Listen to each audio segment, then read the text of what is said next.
تو آپ اندازہ کر سکتے ہیں کہ آندھی کی شدت کہاں رہ جائے. یہ ایک سب سے بڑا فائدہ ہے. دوسرا اس کا فائدہ یہ ہے کہ جہاں جہاں آپ درخت لگاتے ہیں یہ پانی کو محفوظ، اس کی جڑیں پانی کو پورس بناتی ہیں اور پانی کو سٹور کرتی ہیں. اور پھر چونکہ یہ ہواؤں کو روک رہی ہوتی ہیں تو جو پانی آپ نے اندر فصل کے اندر لگایا، جو پہلے ہفتے کے بعد لگانا پڑتا تھا، وہ ہفتے کی بجائے وہ 10 دن میں جائے گا. اس لیے کہ جو درخت آپ نے لگائے ہیں وہ درخت جو ہے اس مائسچر کو بھی محفوظ کریں. تیسری چیز اس میں یہ ہے کہ جو باہر گرمی پڑ رہی ہے، اگر آپ نے درخت لگائے ہوں گے تو ظاہر ہے ان کا سایہ بھی ہوگا. اس کا مطلب ہے کہ یہ گرمی کی تپش کو بھی کم کرے گا. اور پھر سب سے بڑا یہ ہے کہ آمدنی کا یہ ایک مستقل ذریعہ ہے. میں نے شرقاً غرباً میں نے ان درختوں کو لگایا ہے، 20 فٹ کے فاصلے پر لگایا ہے، اور 1 ایکڑ کے اندر 55 اور 60 درخت. اس کے اوپر اگر میں 20 فٹ پہ لگاتا ہوں تو 55 یا 60 درخت لگتے ہیں، اور ایک درخت سے مجھے گئی گزری قیمت جو ہے وہ مجھے 10,000 روپے ملتی ہے. میں نے انڈیا میں واگا بارڈر کے اس پار میں نے دیکھا ہے کہ وہ لوگ جو ٹھیکے پر زمین لیتے ہیں وہ 5 سال کے لیے ہوتی ہے، اور وہاں انہوں نے فصلوں کے ساتھ سمبل کے درخت بھی لگائے ہوتے ہیں. اور چونکہ وہاں پلائی ووڈ کی انڈسٹری بڑی گرو کی ہوئی ہے تو لہٰذا وہ درخت بھی وہاں پر ہو جاتے ہیں. اور جب وہ آدمی اپنا ٹھیکہ ختم کرتا ہے تو اس کے ساتھ ایک شرط یہ ہوتی ہے کہ 2 درختوں کے درمیان وہ نیا سمبل کا پودا لگائے گا، اور جو پہلے لگے ہوئے ہیں وہ کاٹ کر بیچ دے. اب وہ جو 5 سال جس حالت سے بھی گزرا ہے کہ کبھی فصل کی پیداوار زیادہ ہو گئی، کبھی کم ہو گئی، کبھی کپاس میں فائدہ ہو گیا، کبھی نقصان ہو گیا، وہ جو 5 سال کے بعد جو رقم اس کو ملتی ہے وہ سارے اس کے دل اندر دور کر دیتی ہے، رونا دھونا اس کا ختم کر دیتی ہے. لیکن جانے سے پہلے وہ پابند ہے کہ وہاں پر وہ درخت لگا کر جائے تاکہ آنے والا ٹھیکیدار جو ہے اس کو لگا لینا پڑے. تو یہ ایک رقم کا آپ کی آمدنی کا بڑھانے کا ذریعہ ہے کہ جہاں اگر فصل سے خدا نہ خواستہ اگر آپ کو زیادہ فائدہ نہیں ہوا، بدقسمتی سے ایسا آ جاتا ہے، اگر ایسا ہو گیا تو کم از کم آپ کو پتہ ہے کہ یہ میرے درخت کھڑے ہوئے ہیں اور یہ میرا ایسٹ ہے، یہ میں کسی وقت بھی بیچ سکتا ہوں. تو یہ جو میں جانتا ہوں اس وقت درختوں کے اندر ایک عمارتی لکڑی ہے جو آپ کے گھر بنانے کے کام آتی ہے، دروازے بنانے کے کام آتی ہے، فرنیچر کے کام آتی ہے. یہ اس وقت جو آج کا جو ریٹ ہے وہ 1400 روپیہ فی کیوبک فٹ ہے. فی کیوبک فٹ 1400 روپیہ. اسی لیے جو فرنیچر پہلے 10,000 میں بنتا تھا اب وہ 1.5 لاکھ اور 2 لاکھ کی بات کرتا ہے وہ سیٹ جو ہے. ریزن اس کی یہ ہے کہ لکڑی کی قیمت، عمارتی لکڑی کی قیمت اس حد تک پہنچی ہوئی ہے. اب عمارتی لکڑی کو چھوڑیں، اس وقت جو ہے کوئلے کی قیمت اگر میں اس کو ایندھن کے حساب سے بیچوں اپنے درخت کو تو 500 روپیہ من لکڑی کا ایک ریٹ ہے، اور کوئلے کا ریٹ جو ہے 1000 روپیہ من ہے.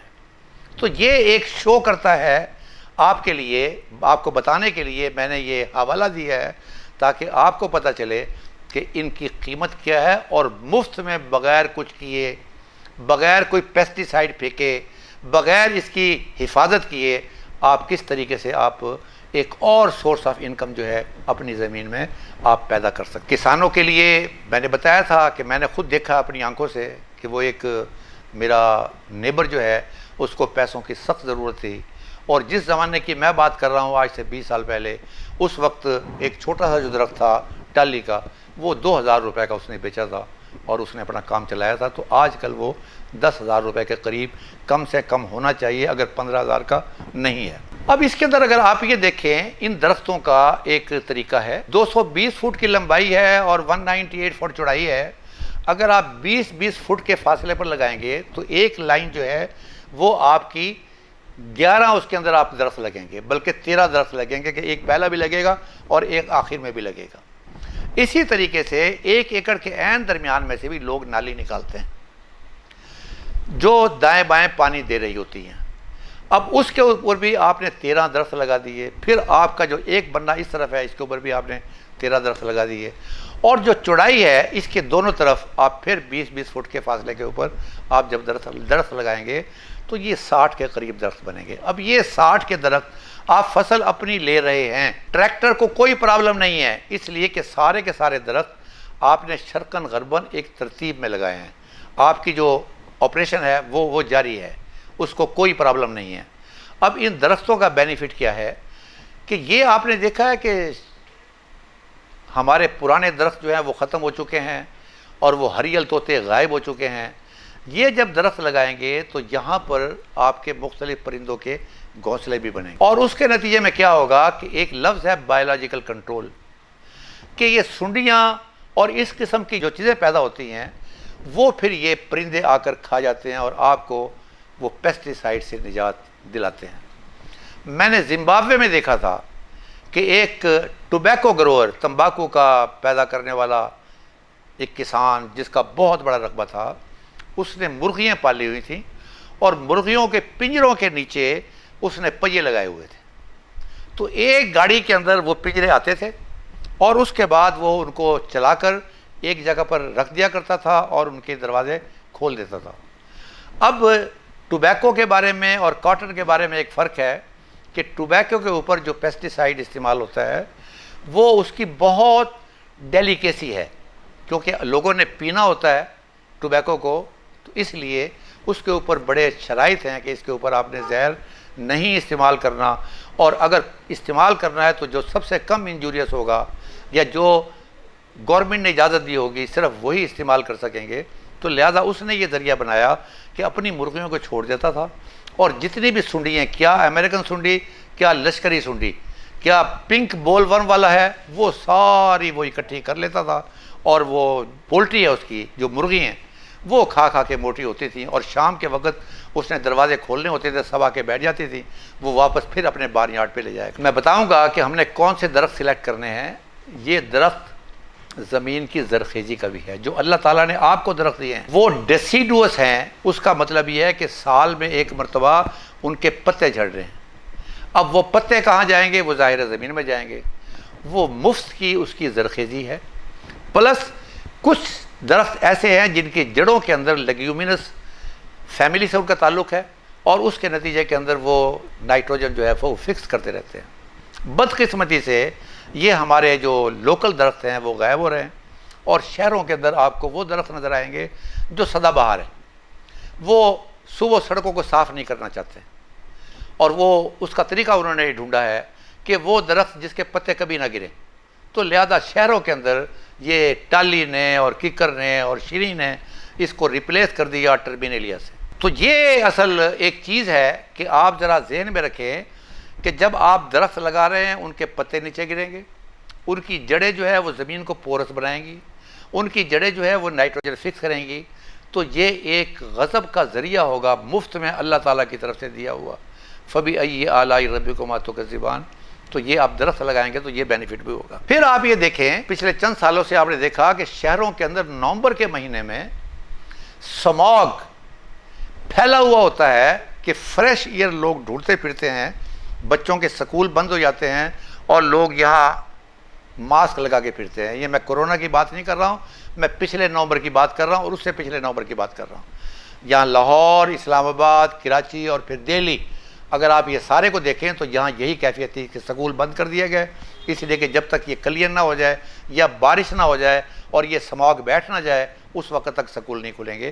تو یہ درخت لگانے سے جو فریش ایئر کا اضافہ ہو رہا ہوگا، جو پمپ کر رہے ہوگی آکسیجن ہوا، آب و ہوا کے اندر، یہ اس کا آپ کا ایک رول ہوگا کہ آپ نے بھی ہوا کی صفائی کے اندر ایک رول ادا کیا ہے درخت لگا۔ پھر اب سب سے بڑا آپ یہ دیکھیں کہ موسمیاتی تبدیلیاں آ رہی ہیں۔ میرے نزدیک جو کچھ کراچی میں ہو رہا ہے، جو یہاں حالت ہے، وہ مین میڈ ہے۔ ہم لوگوں نے کبھی بڑی پالیسی نہیں بنائی کہ یہ جو اگر برسات زیادہ ہو گئی تو ہم نے کیا کرنا ہے، پانی کو کہاں سے نکالنا ہے، اس کا نکاس کیسا ہوگا۔ لوگوں نے نکاس والی جگہ پر مکانات بنا لیے اور گورنمنٹ جو ہے وہ رضائی لے کے سوتی رہی، اور آج یہ بھگتان ہم بھگت رہے ہیں، درخت کٹتے رہے ہیں۔ تو یہ اصل درخت جو ہیں یہ بھی چونکہ پانی کو چوستے ہیں اور اس کی رفتار کو، تازہ بڑھتے ہوئے پانی کی رفتار کو، جب میں نے بتایا تھا کہ آندھی کو روکتے ہیں تو وہ یہ پانی کی رفتار کو بھی روکتے ہیں۔ تو یہ اصل کلائمیٹک چینج، جو موسمیاتی تبدیلی آ رہی ہے، جن دنوں میں آپ نے بارش نہیں دیکھی اب بارش ہو رہی ہے، جو پہلے پیریڈ تھا بارش کا اب اس سے بڑا ہو گیا ہے، پہلے آپ نے زیادہ سردی دیکھی تھی، اب کم سردی ہونے لگی ہے. تو یہ موسمیاتی تبدیلی جو آن گوئنگ پروسیس ہے، اس کے اندر درختوں کا ایک بڑا رول ہے. گورنمنٹ بھی اس طرف زور دے رہی ہے، لیکن وہ جنگلات پر زور دے رہی ہے. لیکن میں اور بات کر رہا ہوں، میں یہ بات کر رہا ہوں کہ ان کو یہ کام کر لینے دے، وہ بڑا نیک کام ہے، اللہ تعالیٰ ان کو کامیاب کرے. لیکن بحیثیت پاکستانی فارمر میرا کیا رول ہے؟ اور وہ رول یہ ہے کہ اگر اللہ تعالیٰ نے مجھے 5 ایکڑ دیے، مجھے 20 ایکڑ دیے، مجھے 50 ایکڑ دیے، تو یہ ایک اور بڑی نعمت ہے. وہ اسے کہتے ہیں ایک ٹکٹ میں 2 مزے، کہ ایک میں قوم کی بھلائی کے لیے کر رہا ہوں، اور دوسری بات یہ ہے کہ میرے لیے آمدنی کا ایک ذریعہ بھی ہے.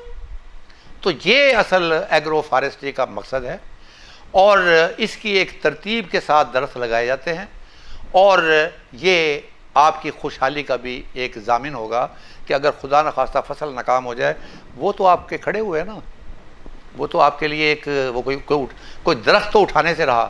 اور درخت چوری بھی نہیں ہوتے، صرف چوری ہوتے ہیں محکمہ جنگلات میں. یہ آپ کا درخت کوئی چوری نہیں کر سکتا. اب یہ درختوں کا چناؤ کیا ہے؟ اب ایسے نہیں ہے، میں یوٹیوب سن کے مجھے کبھی کبھار ہنسی بھی آتی ہے اور غصہ بھی آتا ہے کہ کوئی کہہ رہا ہے کہ جی پستہ یہاں پہ لگا لیں، کوئی کہتا ہے یہاں پر ساگوان لگا لیں اور کروڑوں روپے کمائیں، اور کوئی آدمی یہ کہتا ہے یہاں کاجو لگا لیں، اور یہ بھی پھر آپ کیلکولیٹ کرتے ہیں کروڑوں کروڑوں. خدا کے واسطے ہر درخت کے لیے اللہ تعالیٰ نے ایک ہیبیٹیٹ مقرر کیا. آپ جو پنجاب میں یہاں کے رہنے والے ہیں، میدان کے رہنے والے ہیں، اگر آپ کو گلگت بلتستان میں لے جائیں تو سردیوں اور برف باری کے زمانے میں آپ انجوائے کرنے کے لیے 2 دن تو جا سکتے ہیں، لیکن وہاں پر رہ نہیں سکتے. ہر درخت کا ایک ہیبیٹیٹ ہے، اور جس جگہ یہ درخت اگتے ہیں یہ وہاں پر بہت اچھا اگیں گے، اور اس کے بعد وہ پھل بھی دیں گے. لیکن یہاں پر لے کر آئیں گے تو اس کی گروتھ جو ہے وہ بھی کم ہوگی، اور اس نے پھل بھی نہیں دینا. البتہ آپ کا دل خوش ہو جائے گا، جی میں نے درخت لگایا ماشاءاللہ کیا بات ہے، لیکن we are talking of money, کہ جس سے آپ کی رقم کا، آپ کی آمدنی میں اضافہ ہو سکے. اب اس کے اندر ہمیں 2-3 چیزوں کو دیکھنا ہے. پہلی چیز کہ جو درخت آپ سلیکٹ کر رہے ہیں وہ فاسٹ گروئنگ ہو. آپ لگا کے نہ بھول جائیں، پتہ ہی نہ چلے کہ درخت ہے بھی یا نہیں ہے. ایسا درخت جو کم وقت میں پروان چڑھے اور اس کو سنبھالنا مشکل نہ ہو، یہ پہلی چیز ہے. دوسری چیز، آپ نے فیصلہ کرنا ہے کہ یہ میں نے فرنیچر کے لیے چاہیے، یہ مجھے مکانات کے لیے چاہیے، جسے آپ عمارتی لکڑی کہتے ہیں.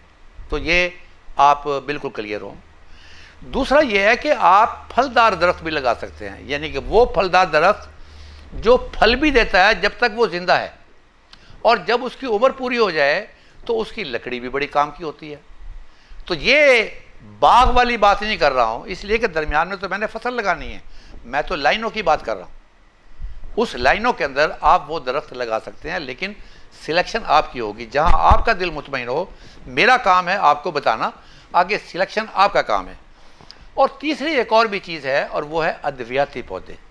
یہاں بدقسمتی سے ہمارے پرانے حکیم جو ہیں وہ تو جانتے ہیں یہ جو ہمارے درختوں کے اندر اللہ تعالیٰ نے جو مختلف شفا رکھی ہوئی ہے وہ اس کی ویلیو سے واقف ہیں، لیکن اس طرف کام زیادہ نہیں ہوا. اگر ارجن کی چھال لینی ہو تو وہ انڈیا سے، چائنا سے، سنگاپور سے تو منگوا لے، لیکن یہاں پاکستان میں لگانے کی کوشش نہیں کرے گا. تو میرا یہ خیال ہے کہ اگر آپ یہ کام کر سکتے ہیں تو جہاں لکڑی ملے گی وہاں آپ کو ادویاتی چیزیں بھی ملیں گی. اور پھر اس کے بعد 3 چیزوں کی سلیکشن کے بعد آپ لوگوں نے اللہ کا نام لے کر اس کو لگا دینا ہے. جو احتیاط آپ نے کرنی ہے، پہلے آپ نے درخت لگانا ہے.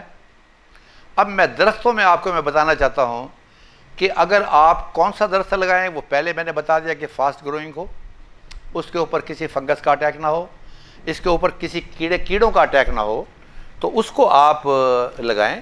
اب یہ عمارتی جو لکڑی ہے اس وقت جو سب سے زیادہ مشہور ہے، اور یہ میں ان درختوں کی بات کر رہا ہوں جو فصلوں سے لڑائی نہیں لڑتے. آپ نے یوکلپٹس کا نام سنا ہوگا. عام کسی آدمی عالم سے بھی پوچھ لیں اور جاہل سے بھی پوچھ لیں، وہ کہتا ہے جی وہ خدا دے واسطے نہ لگانا، سارا پانی چوس لے گا تو سجے کھبے فصل برباد ہو جائے گی. یہ عام آدمی کا خیال ہے، میرا خیال نہیں ہے، میں اس کے خلاف نہیں ہوں. اب یہ جو اس وقت 3-4 درخت ایسے ہیں جو جنوبی پنجاب میں بھی بڑے اچھے لگ سکتے ہیں، وسطی پنجاب میں بھی اچھے لگ سکتے ہیں، ایک کیکر ہے۔ اب کیکر کے اندر بھی سلو گروئنگ بھی ہے اور فاسٹ گروئنگ بھی ہے، ایک آسٹریلین کیکر بھی آ گئی ہے۔ اب اس میں دیکھنا یہ ہے کہ جو کیکر سیدھی چلنے والی ہو، ایسے پھیلنے والی نہیں ہو، آپ نے اس کو سلیکٹ کرنا ہے۔ دوسری ٹالی، یہ نون ہے، پہلے ایک زمانے میں فنگس آ گئی تھی اور اس کی جڑوں میں پڑتی تھی، اب اس کا علاج ڈھونڈ لیا گیا ہے، وہ آپ لگا سکتے ہیں۔ یہ آپ کی زمین کو بھی زرخیزی دے گی، یہ آپ کی فصل سے بھی لڑائی نہیں لڑے گی، یہ آپ کو شیڈ بھی دے گی، اور سردیوں کے اندر اس کے اوپر پتے کوئی نہیں ہوں گے۔ سردیوں میں فصل کو سورج کی روشنی کی ضرورت ہوتی ہے، تو اس وقت یہ سارے لنڈ منڈ کھڑے ہوں گے، تو لہذا وہ ایشو بھی نہیں ہوگا۔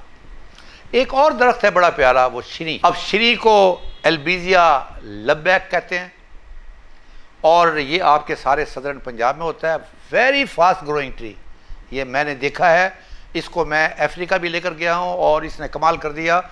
افریقہ میں اس لیے لے کر گیا تھا کہ اس کے پتے اونٹ، بکریے اور بھیڑیں بہت خوشی سے کھاتے۔ ٹالی دلبریا سیسو، اس کے پتوں کو تو کوئی نہیں کھاتا، لیکن اس کی لکڑی جو ہے وہ فرنیچر کے لیے اور عمارت کے لیے اچھی سمجھی جاتی ہے۔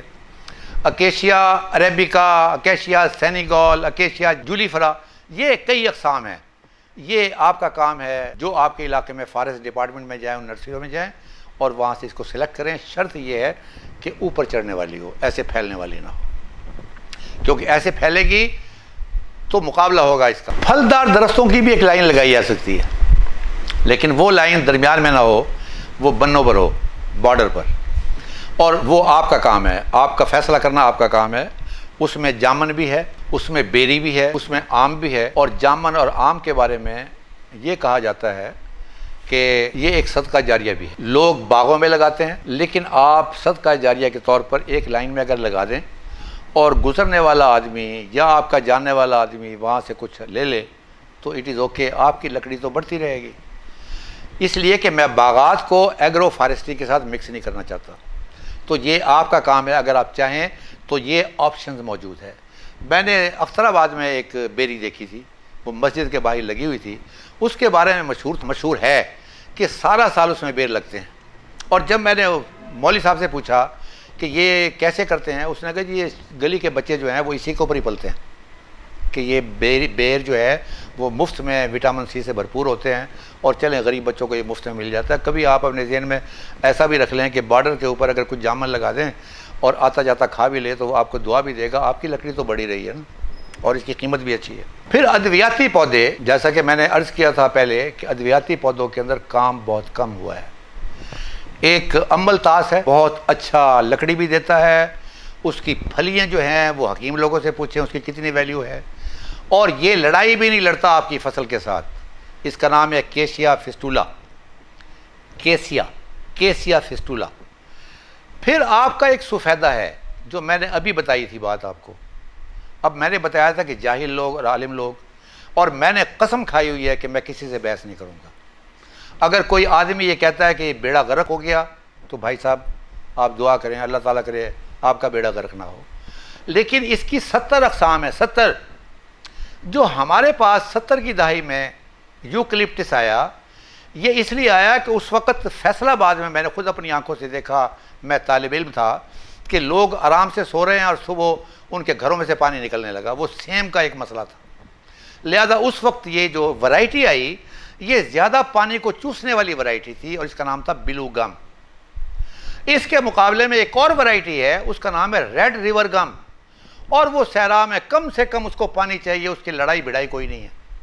تو ایک تیسری ورائٹی جو یہاں فٹ ہوتی ہے، اور اس کا نام ہے پولی بریکٹیا، سفیدہ ہے، اور اس کے پتوں کو کشید کر کے نزلہ، زکام اور کھانسی کی دوائی تیار کی جاتی ہے۔ یہ پودا فاسٹ گروئنگ بھی ہے، اور اگر یہاں پر کوئی انڈسٹری لگتی ہے تو پھر آپ دیکھیں کہ یہ پتے جو ہیں کس طریقے سے، اور اس کی شاخیں جو ہیں وہ بالکل اس کو چھان کے اس کو وہ ہاپر میں ڈال دیتے ہیں، اور وہاں وہ کشید ہوتا رہتا ہے۔ جو شاخیں ہیں اس میں سے بھی وہ تیل نکلتا ہے، اور اس میں سے بھی وہ تیل نکلتا ہے، اور اس کو اسینشیل آئل کو، اس کا اصلی نام ہے اسینشیل آئلز، اس اسینشیل آئلز کو ساری آپ کی جو فارماکالوجی والے ہیں، یہ فارماسیوٹیکل کمپنیز وہ استعمال کرتی ہیں، تو یہ بھی آپ کے لیے ایک آپشن ہے۔ پھر مورنگا اب بدنام زمانہ ہے، ہر آدمی جانتا ہے مورنگا اولیفرا. اب یہ دوائی کے بھی کام آتا ہے، اس کی لکڑی بھی ہے اور ایٹ دی سیم ٹائم اس کے پتے بھی ہیں.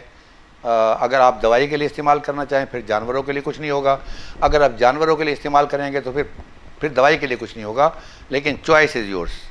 ایک اور درخت ہے جو یہاں اس علاقے میں نے مال روڈ اور یہ بوٹینیکل گارڈن میں دیکھا اور بہت اچھا درخت ہے. پاکستان میں بھی یہ پنجاب کے اندر وہ پیدا ہوتا ہے اور انڈین پنجاب والی سائڈ پہ بھی بہت زیادہ پیدا ہوتا ہے. اس کا نام ہے ارجن. یہ ٹرمینیلیا فیملی کا یہ درخت ہے اور اس کی خوبی یہ ہے کہ اس کی چھال کو ابال کر پیا جائے تو یہ جو بائی پاس کروانے والے اور ہارٹ سرجری کروانے والے لوگ جو جاتے ہیں، یہ اس شربت کو پینے سے ان کی جو ورید ہیں اور شریانیں ہیں وہ صاف ہو جاتی ہیں. یہ حکمت میں بتایا گیا ہے اور اس طرف بھی استعمال ہوتا ہے، اس طرف بھی کچھ لوگ استعمال کرتے ہیں. تو یہ بھی آپ وہ کر لیں. اب ایک اور درخت بھی ہے، وہ ہے نیم. اس کا نام ہے ایزیڈریکٹرا انڈیکا. اور نیم کے فوائد جو ہے، یہ واحد درخت ہے عام طور پہ کہا جاتا ہے کہ رات کو آپ نے درخت کے نیچے نہیں سونا، اس لیے کہ وہ کاربن ڈائی آکسائڈ پھینکتا ہے. اس لیے گاؤں کے اندر جو چرپائیاں رات کے وقت ہوتی ہیں گرمیوں میں دوپہر کے وقت وہ درخت کے نیچے ہوتی ہیں اور رات کے وقت وہ کھلے میدان میں ہوتی ہیں. لیکن نیم واحد ایک درخت ہے جس کے بارے میں کہا جاتا ہے کہ 24 آور یہ آکسیجن پھینکتا ہے اور اس کے بے شمار فوائد ہیں اور یہ قدرے فاسٹ گروئنگ بھی ہے. لیکن اس سے زیادہ اچھا اس کی چھوٹی بہن، اس کا نام ہے بکین اور وہ ہے ایزیڈریکٹرا میلیا. یہ بہت فاسٹ گروئنگ ہے، یہ آپ کو لکڑی بھی دے گی اور اس کے پتے جو ہے وہ بکریاں بھی کھا لیتی ہیں. تو اور سردیوں کے اندر وہ سارے پتے جھڑ جائیں گے اور یہ آپ کی فصل کو کوئی نقصان نہیں پہنچائے گی. ایک ککر، آپ نے گوند کتیرے کا نام سنا ہے؟ یہ پرانا جو ہمارا سنیاسی سسٹم ہے اس میں گوند کتیرے کی ایک بڑی ویلیو ہے. کبھی آپ کسی حکیم کے پاس جائیں تو وہ آپ کو بتائے گا کہ گوند کتیرا کہاں سے ملتا ہے. وہ ککر سے ملتا ہے. اور کیکر سے کب ملتا ہے؟ جب وہ ایک سٹیج پر پہنچ جاتی ہے، پھر اس کے مختلف جو تنے ہیں اس کے اوپر سے اس کے سوراخ بنتے ہیں، وہاں سے یہ نکلتا ہے اور لوگ اس کو ہارویسٹ کرتے ہیں. یہ ہے ایکچوئل گوند کتیرا. تو یہ چیزیں میں نے آپ کو اصل آج میں نے بتانی تھی کہ یہ آپ درختوں کو اور فصلوں کو کی دوستی کروائیں. اور دوستی جو ہے وہ کمفرٹیبل وہ رہتے ہیں جو واقعی ایک دوسرے کو فائدہ پہنچا سکتے. اسے کہتے ہیں سینرجک ایفیکٹ، کہ وہ اس کی کمر کھجا رہا ہے، یہ اس کی کمر کھجا رہا ہے. درخت جو آپ نے لگانے ہیں، پانی تو اس کو ملنا ہی ملنا ہے، آپ کو اور کچھ کام کرنے کی ضرورت نہیں ہے. آپ نے اس کے فاصلے کو دیکھنا ہے. میرے جیسا آدمی ہو تو وہ 20 فٹ پہ نہیں لگائے گا، وہ 10 فٹ پہ لگائے گا. لیکن میں آپ کو نہیں کہہ رہا ہوں، اس لیے نہیں لگائے گا کہ ضروری نہیں کہ سارے درخت اسی وگر کے ساتھ اوپر جائیں. اگر میں زیادہ درخت لگاؤں گا تو 4 مہینے 3 مہینے کے بعد وہ درخت جو اچھے طریقے سے نہیں جا رہا ہے اس کو میں اکھاڑ دوں گا، اور جو درخت بہت اچھا جا رہا ہے اس کے لیے میں سپیس فراہم کر دوں گا. یہ ایک چیز. دوسری چیز جو ہے جو آپ نے خیال رکھنا ہے، وہ خیال رکھنا ہے کہ ایک درخت سے دوسرے درخت کے درمیان 20 فٹ کا فاصلہ، اور 20 فٹ کے اندر بڑی اچھی بات ہے. تیسری جو بات یہ ہے کہ یہ سیدھا اوپر جانا چاہیے، اس کو پھیلنا نہیں چاہیے. اب وہ کیسے ہو سکتا ہے؟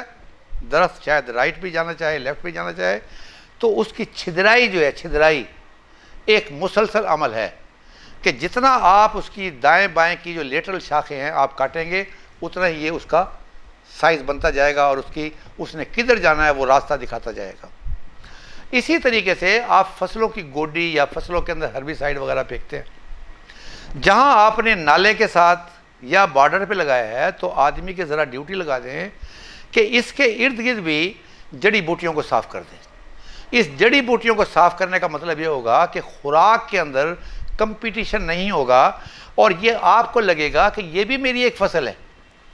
تو یہ آپ نے چیز کا خیال رکھنا ہے. اور دوسری بات یہ ہے کہ جب تک یہ پودے 10 فٹ کے نہ ہو جائیں، جب یہ فصل اجڑ جاتی ہے تو لوگ بھیڑ بکریاں لے آتے ہیں. بھیڑوں کا کوئی مسئلہ نہیں ہے، لیکن بکریوں کا داخلہ اس وقت تک ممنوع رہے جب تک آپ کا یہ پودا 10 فٹ تک نہ پہنچ جائے. جب 10 فٹ سے اوپر پہنچ جائے یا 8 فٹ سے اوپر پہنچ جائے پھر کوئی پرابلم نہیں، پھر درخت وہ بھی آئیں. اس لیے کہ میں اس کو بھی اچھا سمجھتا ہوں کہ جب یہ بھیڑ بکریوں والے آتے ہیں تو جو مینگنیں گرتی ہیں اس سے آپ کی زمین کی زرخیزی جو ہے وہ بڑھتی ہے۔ اب میں کبھی کبھار بہت پریشان ہوتا ہوں اور بشیر بدر کا ایک شعر مجھے یاد آتا ہے کہ کراچی ڈوب رہا ہے، لاہور آدھا ڈوبا ہوا ہے، وہاں لوگ رو رہے ہیں۔ سوال یہ ہے کہ کیا ہم نے پہلے نہیں سوچا کہ ہمیں کچھ کرنا ہے؟ اگر ہم نے پہلے کچھ سوچا ہوتا تو یہ بات نہیں ہوتی۔ اس کی بڑی جو اس کا بڑا بہت پیارا شعر ہے، اور وہ پیارا شعر یہ ہے کہ تمام پیڑ جلا کر خود اپنے ہاتھوں سے، یہ آج کے کراچی کے بارے میں ہے، لاہور کے بارے میں ہے، پورے پاکستان کے بارے میں ہے، تمام پیڑ جلا کر خود اپنے ہاتھوں سے عجیب شخص ہے سایہ تلاش کرتا ہے۔ یہاں میں ایک اور بات بتانا چاہتا ہوں، کبھی کبھار کتابیں بھی پڑھ لیا کریں۔ اور ہمارے بچپن کے زمانے میں ایسا تھا کہ جو بزرگ پڑھے لکھے نہیں نہ تھے، وہ ہم جیسے بچوں کو بٹھا کر وہ کتابیں پڑھوایا کرتے تھے، سنا کرتے تھے۔ ایک بہت بڑا کردار ہے انڈیا اور پاکستان کی جو آزادی تھی انگریزوں سے، ایک بہت بڑا کردار ہے، اس کا نام ہے دیوان سنگھ مفتون۔ اب دنیا میں نہیں ہے، حافظ آباد کا رہنے والا تھا اور اس کی وفات پائی اس نے دہلی کے اندر۔ اس ناقابل فراموش کتاب میں وہ ایک جگہ واقعہ لکھتا ہے کہ میرا دفتر پرانے دلی میں تھا جہاں زیادہ مسلمان رہتے۔ وہ کہتا ہے میں رات کو اپنے دفتر سے دیر سے نکلا، اور جب میں گاڑی لے کے جانے لگا تو سڑک کے اوپر لوگوں نے چارپائیاں بچھا کر سو رہے تھے۔ میں نے ایک دو ہارن دیے تو وہ 4-5 آدمی اٹھے گالیاں دیتے ہوئے کہ پتہ نہیں کس قسم کے لوگ ہیں جو ہمیں رات کو سونے بھی نہیں دیتے۔ اس نے بڑا تاریخی فقرہ کہا۔ اس نے کہا کہ اگر تمہارے دادا اور پردادا اور سکڑ دادا اور لکڑ دادا سونا نہ رہے ہوتے تو اس ملک کے اندر کبھی انگریز نہ آتا۔ میں یہی بات کہنا چاہتا ہوں کہ اگر ہم سب لوگوں نے بحیثیت کسان بھی اپنی ذمہ داری کو پوری کی ہوتی تو یہ آج سیلاب یہ تباہی نہ مچا رہے ہوتے۔ وما علینا الا البلاغ المبین۔